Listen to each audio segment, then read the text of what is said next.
सात समुद्र की मसी करो, लेखनी सब बनराई, धरती सब कागज करो, गुरुगुण लिखा न जाई।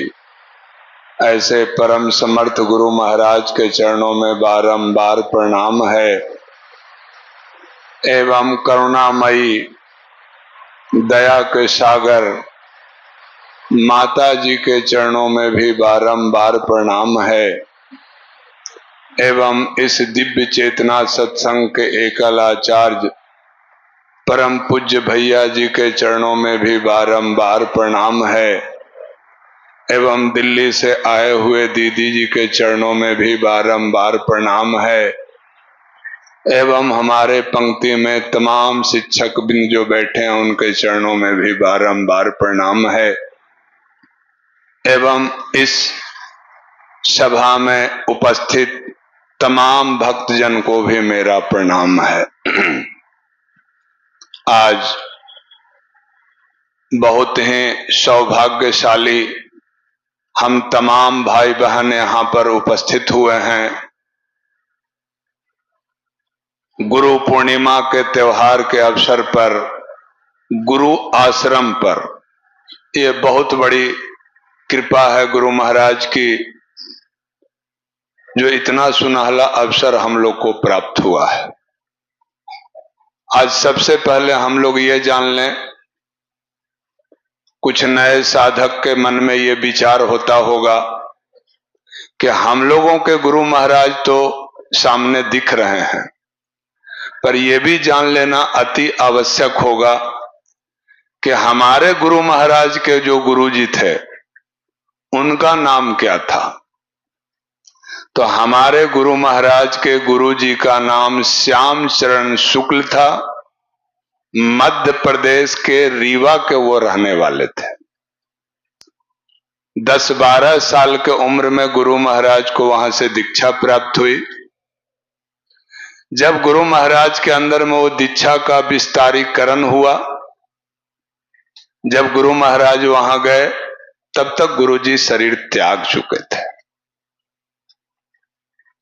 और इसके बाद गुरु महाराज उस दीक्षा का विकास इस रूप में किए जो हम सब के सामने है।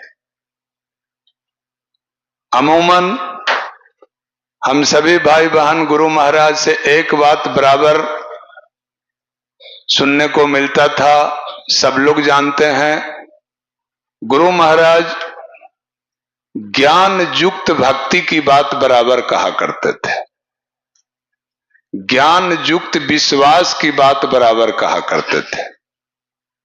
उन्होंने कभी नहीं अंधविश्वास या अंधभक्ति की बात की। जब भी अपने शिष्यों को बतलाया, सुनाया तो ज्ञान युक्त भक्ति और ज्ञान युक्त विश्वास की बात कही। आइए अब यह जाने कि ज्ञान युक्त भक्ति और ज्ञान युक्त विश्वास, इसका आशय क्या है, इसका लक्ष्य क्या है। तो ज्ञान युक्त भक्ति और ज्ञान युक्त विश्वास का इसका आशय है मन की स्थिरता, मन की शांति। और जब मन की शांति और स्थिरता होती है तो इसमें जन्म होता है ज्ञान का, और ऐसे ज्ञान से जब साधना होती है उसी को ज्ञान रूपी भक्ति कहते हैं।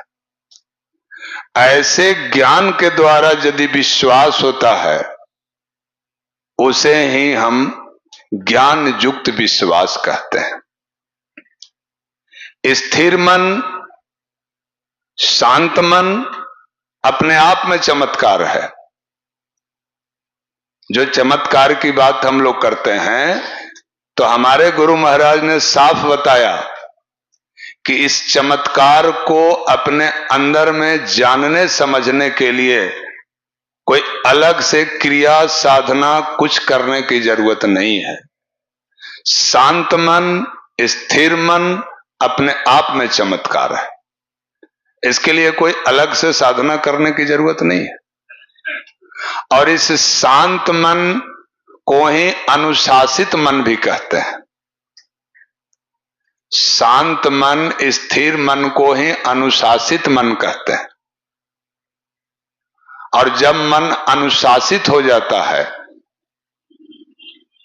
तो ऐसे मन वाला व्यक्ति के लिए परमात्मा हर समय उपलब्ध होता है।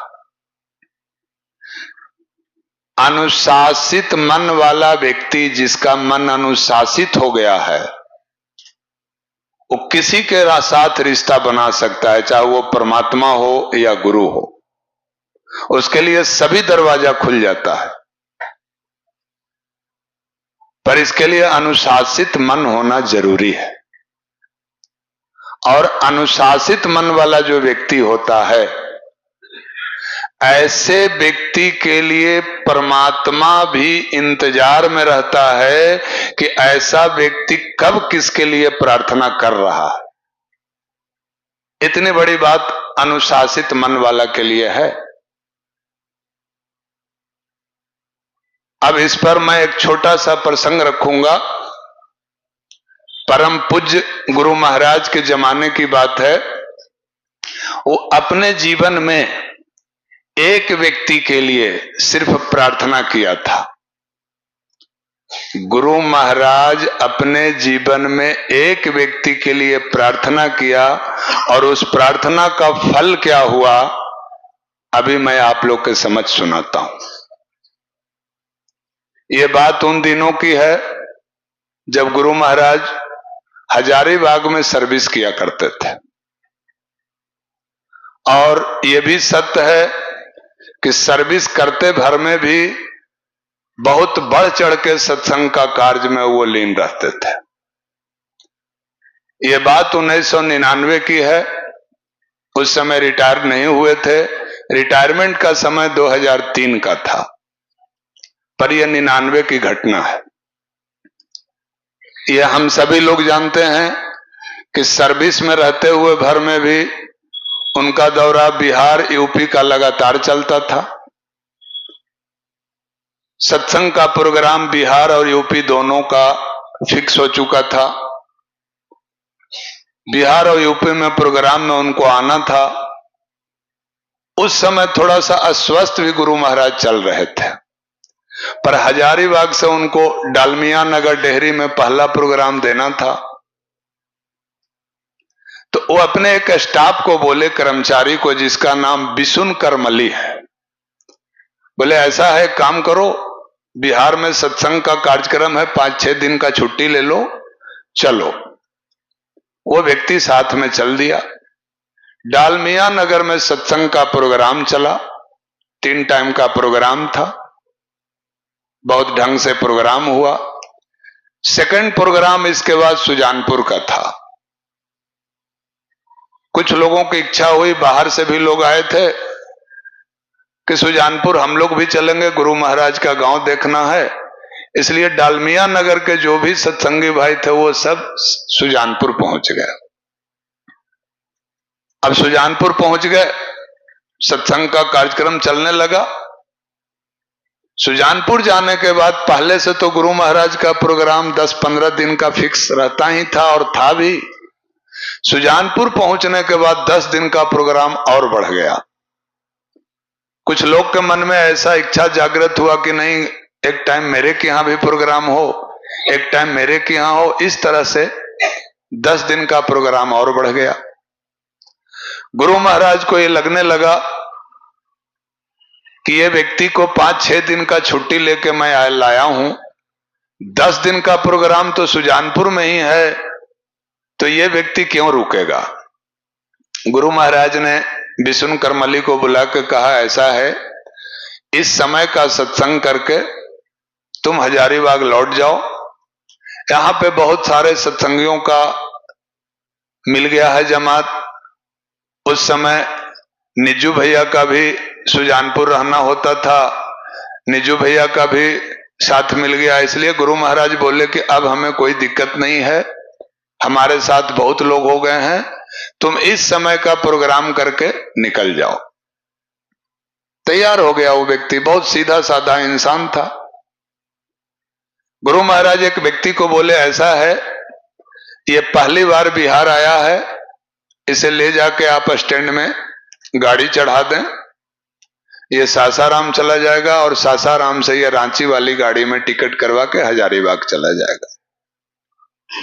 व्यक्ति को कुछ किराया देके गुरु महाराज चला दिए। वो व्यक्ति चला आया, स्टैंड में आया, रिश्तेदार के पास शायद इतना टाइम नहीं था, वो बता के चले गए। वो व्यक्ति गाड़ी में बैठ गया, खिड़की में किनारे साइड में बैठ गया। इसके बाद जैसे ही देखता है कि जेंट्स सीट पर बिशुन करमली कर्मचारी एक जेंट्स सीट पर बैठा था, खिड़की के किनारे एक सीट खाली नजर आया, बैठ गया। इसके बाद देखता है कि एक दिव्य महिला, बहुत खूबसूरत और दिव्य महिला बिशुन करमली के बगल में जाके बैठ जाती है।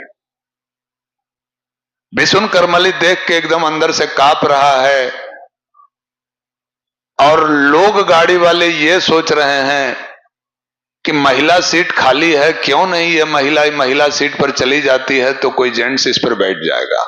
पर हिम्मत किसी को नहीं जुट पा रहा है कि उस महिला से कोई बात कर ले।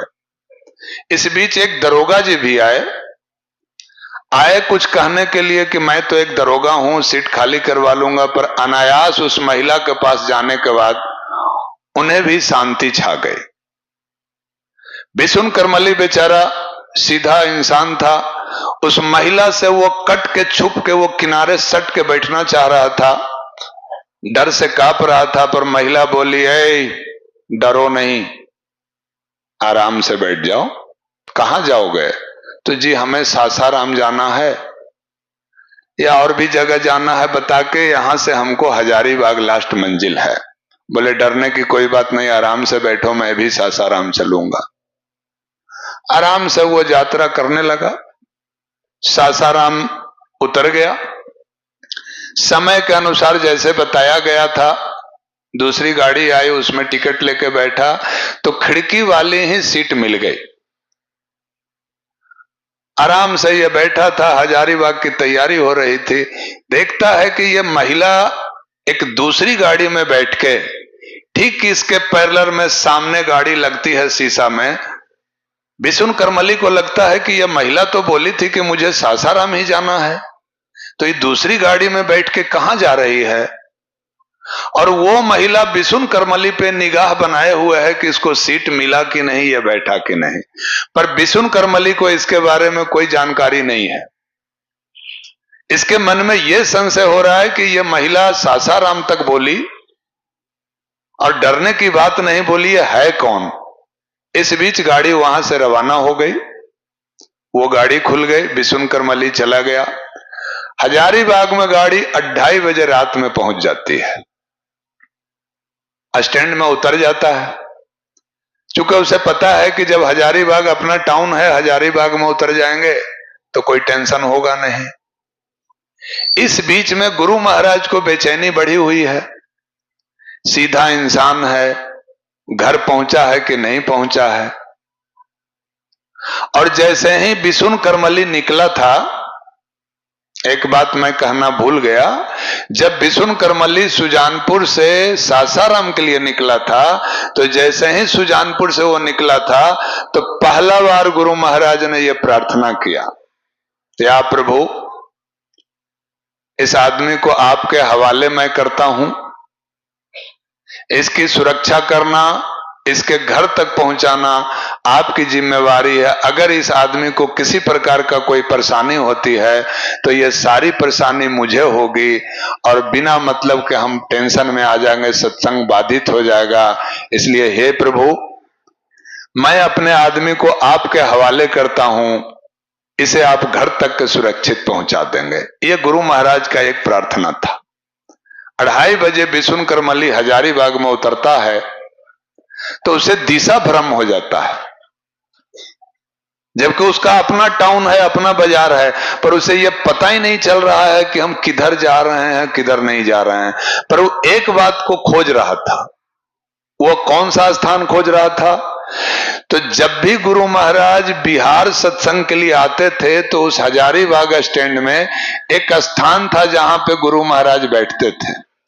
बिशुन करमली उस अंदाज में यही खोज रहा था कि गुरु महाराज जहां बैठते थे वही स्थान चाहिए, पर मिल नहीं रहा था। अनायास घूमते घूमते देख रहा है कि वही महिला जो फर्स्ट गाड़ी में मिली थी, गुरु महाराज जहां बैठते थे वहां पर वो महिला बैठ के ध्यान कर रही है। बिशुन करमली जब गुरु महाराज से मिला, ये सारी बात बताया कि जैसे ही उस महिला पर हम निगाह पड़ा, वो तो ध्यान में मस्त थी महिला, और उस जगह पर ध्यान कर रही थी जिस जगह पर गुरु महाराज बराबर आके गाड़ी का इंतजार करते थे। बिशुन करमली का जैसे ही निगाह उस पर पड़ा तो दिशा भ्रम समाप्त हो गया। अब सब कुछ इसे याद आ रहा है कि मेरा स्टैंड कहाँ है, जाना कैसे है, पर गाड़ी 6:30 बजे की थी। 6:30 बजे उसे बिशुन करमली को गाड़ी था जिससे वो घर जाना था। इसी बीच में उसे हल्का झपकी लगा तो उस महिला के बगल में ही गमछी बिछा के ये थोड़ा सा लेट गया और थोड़ा सा इसका आंख झपता है। जैसे ही आंख खुलता है तो देखता है तो महिला लापता है, महिला है ही नहीं। सुबह आराम से गाड़ी आया, बस पकड़ा, आराम से घर चला गया। घर पहुंचने के कुछ दिन के बाद बहुत सीरियस उसकी तबीयत खराब हो गई। गुरु महाराज भी इधर से बिहार यूपी का सत्संग समाप्त करके हजारीबाग लइयो पहुंच जाते हैं। गुरु महाराज के मन में ये बराबर संशय हो रहा है कि वो आदमी अभी तक दिखाई नहीं पड़ रहा है, क्या हुआ? पर इसे तो इतना सीरियस स्थिति हो गया कि अब बचना मुश्किल था। किसी तरह वो आराम से घर में पड़ा था। इसी बीच में एक दिन अनायास वो देखता है कि वो महिला फिर उसके घर पर टपक जाती है।